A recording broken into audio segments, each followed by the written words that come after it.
Hi అండి, అందరికీ నమస్తే అండి. Welcome to my channel. అన్ని రకాల టిఫిన్స్లోకి ఎంతో రుచిగా కమ్మగా ఉండే చట్నీ చూపిస్తానండి. చాలా బాగుంటుంది, ట్రై చేయండి.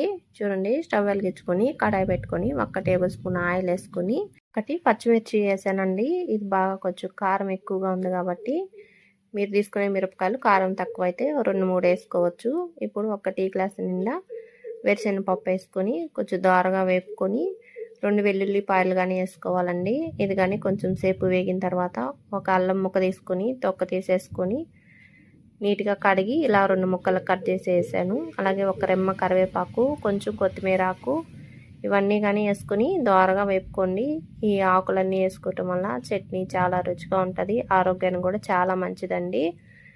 అల్లం వేసుకుంటే జీర్ణశక్తి కానీ పెంచుతుంది, టేస్ట్ కానీ సూపర్గా ఉంటుంది. ఇలా చేయండి. చూడండి, కొంచెం జీలకర్ర వేసాను, అలాగే ఒక పిడికిడు పుట్నాల పప్పు వేసానండి. ఒక 2-3 స్పూన్లు ఉంటుంది, ఎక్కువ వేసుకోకూడదు జీలకర్ర కానీ పుట్నాల పప్పు కానీ. ఇవి కానీ స్టవ్ ఆఫ్ చేసి అప్పుడు వేపుకోవాలండి, ఆ వేడికే వేగిపోతాయి.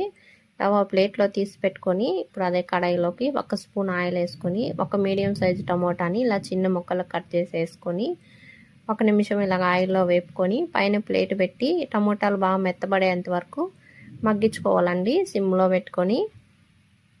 చూడండి, టమోటాలు బాగా మగ్గిపోయాయి. స్టవ్ ఆఫ్ చేసి కాసేపు ఇవన్నీ చల్లారనివ్వండి.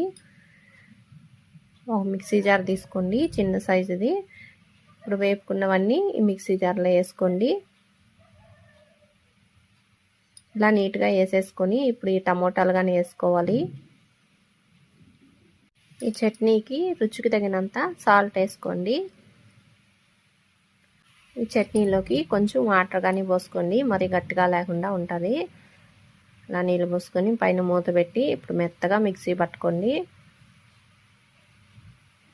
చూడండి, మిక్సీ పట్టుకొచ్చేసాను. ఇలా మెత్తగా పట్టుకోవాలి. ఈ చట్నీ అంతా ఒక బౌల్లోకి తీసేసుకోండి. మీకు గట్టిగా అనిపిస్తే కొంచెం నీళ్ళు పోసుకొని కలుపుకోండి. ఇప్పుడు పోపు పెట్టుకుందామండి. చిన్న కడాయి పెట్టుకొని 1 టేబుల్ స్పూన్ ఆయిల్ వేసుకొని కొంచెం ఆవాలు, జీలకర్ర, అలాగే కొంచెం మినపప్పు, శనగపప్పు వేసుకొని ఒక రెమ్మ కరివేపాకు కానీ వేసుకొని ఇవన్నీ కొంచెం దారగా వేపుకొని చట్నీలో వేసుకుంటే మన టమోటా అల్లం చట్నీ రెడీ అయిపోతుందండి.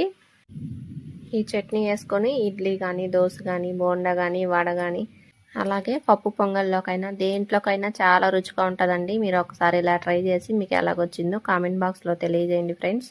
వీడియో చూస్తున్నారు కానీ లైక్ చేయట్లేదండి, ప్లీజ్ లైక్ చేయండి. మా ఛానల్ని సబ్స్క్రైబ్ చేసుకోండి. పక్కనే ఉన్న ఆలు బెల్ నొక్కితే నేను పెట్టిన వీడియోలో మీరు